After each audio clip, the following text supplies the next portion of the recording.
Guys, तो यहाँ पर अभी आप देख सकते हो हमारे पास एक बहुत बढ़िया प्रोडक्ट आया है जो फोटोनिक कंपनी का है और ये एक पावर बैंक है। तो चलिए इसको अनबॉक्स करते हैं।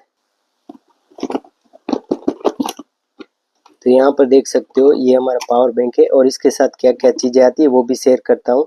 यहाँ पर देख सकते हो उसके साथ एक अच्छा वाला ब्लैक में चार्जर भी आता है, आप खुद यहाँ पर देख सकते हो।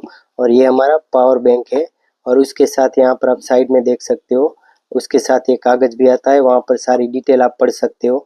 और यहाँ पर सबसे बड़ा बेनिफिट इसका ये है कि यहाँ पर देख सकते हो ये मैग्नेट स्टैंड है, यहाँ पर आप कहीं पे भी इसको यूज़ कर सकते हो। तो ये भी अच्छा वाला मैग्नेट स्टैंड है। और यहाँ पर भी यहाँ पर एक वायरलेस है, यहाँ पर आप वायरलेस चार्जिंग कर सकते हो। और दूसरी चीज़ यूएसबी भी इसमें अवेलेबल है। तो अभी तक हमको ये डायरेक्ट ही पहले प्रॉब्लम आया तो डायरेक्ट ही हमको रिप्लेस हो गया, उसलिए ये हमको अच्छा लगा, इसलिए आप सबके साथ मैंने शेयर किया। तो ये 1000 mAh का पावर बैंक है जो फोटोनिक्स का है, जो बहुत ही अच्छा है। Thanks for watching friends.